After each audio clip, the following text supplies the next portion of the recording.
Communism gets closer and closer to the United States, and while it has been that way for a very long time, it's knocking at the door, and people don't seem to be as panicked as they probably should be. 9 most terrifying words in the English language are, I'm from the government and I'm here to help. Very clear example, says Melat Kiro's DSA wants to abolish ICE and give full citizenship to every illegal migrant. There's about over 20 million right now. She just won the primary in Colorado. Yeah, open borders was absolutely destroying America under Joe Biden, and now their policy platform is that, plus a whole lot more. Let's get into it.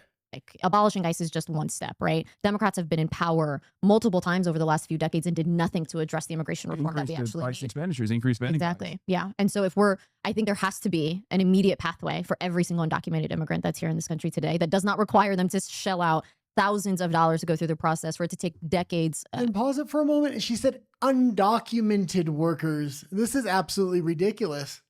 At a time to be able to get to citizenship, an immediate pathway to citizenship. And of course, all of these ideas make no sense for any common sense person. However, when you live in an idealistic, utopic fantasy land, it sounds great until you start considering the actual implications and what happens when a country has no borders, while every single other country surrounding it, I would say maybe except Canada, does have borders and does have policies that try to stop this. Well, open borders, defund the police, defund the military, replace fathers with the government, and confuse children. This is the DSA platform, and the Democrats are going to be absolutely eaten alive if they don't put a stop to it. And that's the thing, the Democrats let this in through the front door, thinking it was a great idea to get young voters and idealistic voters and people to just vote for them, essentially, with these moronic ideas and with the help of people like Hassan Piker, which we saw right there, who is one of the main voices saying insane things, still being allowed to do so on YouTube, and yet other people get banned for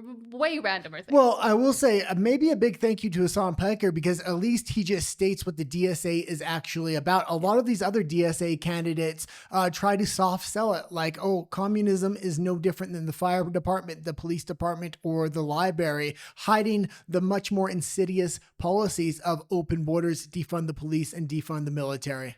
And because the Democrat Party has been allowing this to cook within its ranks for a while now, some of them are trying to go completely against it and say, no, that's not us. Please don't be scared. Please continue to vote for us because we're in the middle of a huge mess that we created ourselves. But others are saying that it's a great idea, apparently. Libs of TikTok says, is the rise of the DSA good for your party? Being Chuck Schumer, a Democrat, being asked and saying that they're a Big Tent party. Very similar to what Gavin Newsom said recently, too, which conflicts with what a lot of other big Democrat names have been saying, trying to distance themselves from the insanity that is the Democratic Socialists of America. And Manu. Thank you. Is the rise of the DSA good for your party? Look, we are a big tent party, and being a big tent party is a strength, not a weakness. And Manu. Let me translate for you. Communism is a strength, not a weakness. Canada is basically giving the roadmap to the United States right now. Americans should be thanking Canadians because they can look at their future if the Democrats get power again. Not just Canada, but you can look at the entirety of Latin America and what they suffered for decades under essential communist rule, in some places actual communist rule, and the terrible ideas and where the economies went. You can look at Argentina, you can look at Venezuela, you can look at Cuba, you can look at Nicaragua currently. All of this has already been tried, and while people like Hassan Piker and a lot of others within the DSA that go train to a lot of these actual communist countries to learn how to use the tactics, but in a more modern and more enticing way, I guess, for young people, the people that live there are actually suffering and trying to escape to go to the United States. Well, it looks like a lot of these Western countries are turning towards socialism and communism. I think they want to adopt the Chinese model. They were always praising them. We see a lot of Central and South American countries embracing capitalism under Donald Trump and the Shield of the Americas, which is absolutely fantastic to see.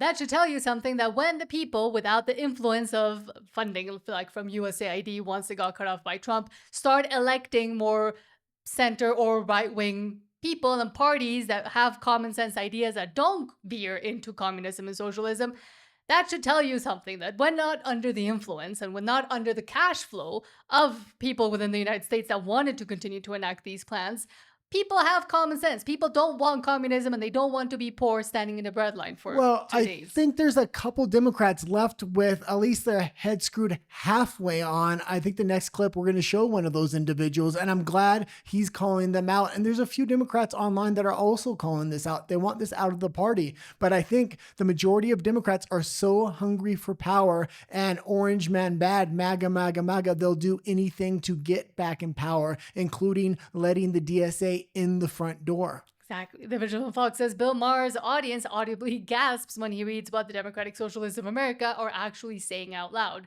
And that's also a danger that many people aren't 100% online, 100% informed, and have lives to live. So they're not looking at what a lot of the candidates that say one or two things that might sound okay for them and then end up voting for them say on a regular basis and want to actually enact, stating explicitly that those are their goals. Well, it's absolutely fantastic. Bill Maher is actually calling this out because he's a Democratic insider. So some Democrats will actually open up and listen to it. And finally, new rule: Donald Trump has told 1 trillion lies, but when he says the Democratic Socialists of America are actually communist, that's not one of them.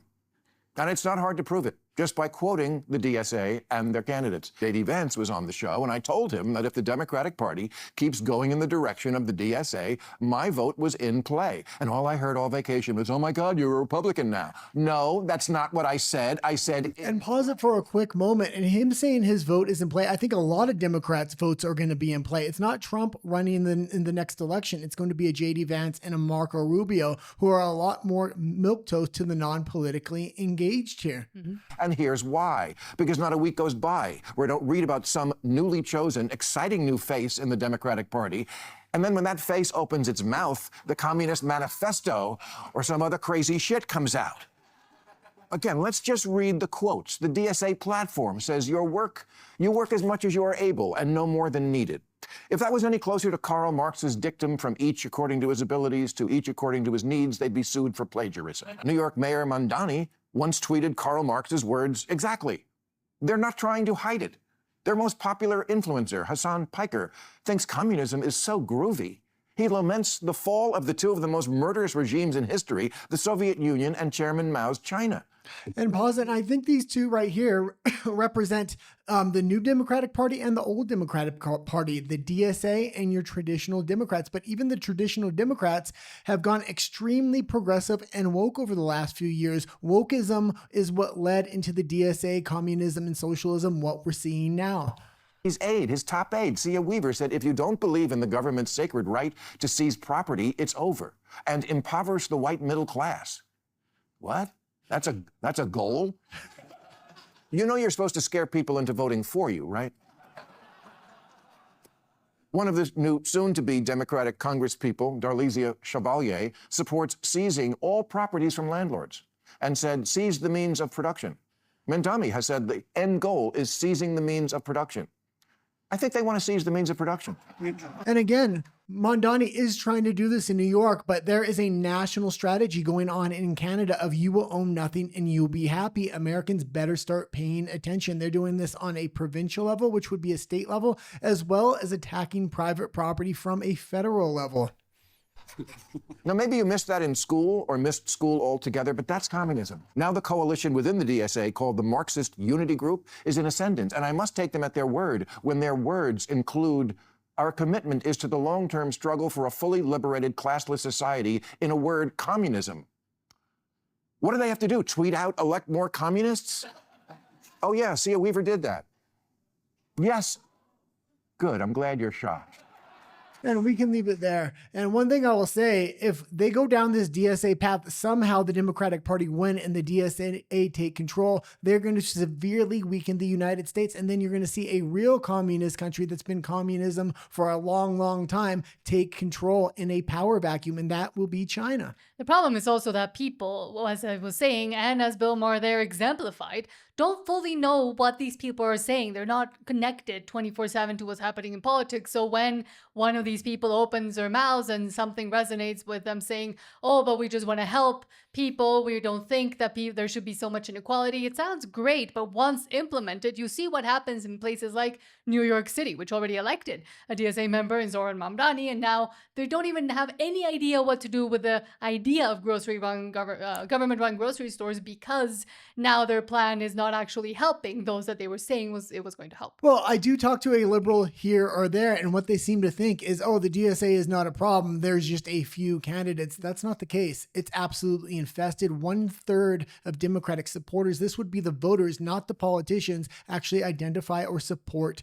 the DSA. And you're going to see more and more candidates pop up because there is a mass grassroots base of support on the Democratic side. Wokeism is what led to socialism and communism in the Democratic Party. Well, when we go further back, the infiltration of essentially every single institution, from education to health to government itself. And that is how they were able to build up to this point, and then start attracting the younger people that they were able to slowly indoctrinate, I would say. That's a big word, but slowly indoctrinate within the school system itself, thinking that these are good ideas. Well- Not everybody thinks they're good ideas. But with Bill Maher, for example, I would also say, yes, great credit to him. He's realizing, but he was spouting a lot of the, not same things, but things that led to the DSA's rise not that long ago. So while I say good on him for calling it out and good on some other Democratic Party members for saying it and saying this might not be such a good idea, it's a little bit too late. Well, thanks for a little bit of sanity in the world. Let's get to the next clip because this just came out and absolutely fantastic on the classic Donald Trump for pointing it out. Yeah, this is from a while ago, but Eric Doherty says, quote, Donald Trump says America needs to destroy the communist Democrats at all costs in the coming election. Your sane Democrats are forced to vote in a way they would not vote because they have no spine then. Why are they voting that way? Saying we have communists, we have a party that's been infiltrated by bad thought, bad policy. I talk about socialism, but this isn't socialism. This is largely communism. And what he gets even a bit wrong there is that socialism is the soft communism or the path towards communism. It's just communism light. It's the same thing. Communists, we have a party that's been infiltrated by bad thought, by bad policy.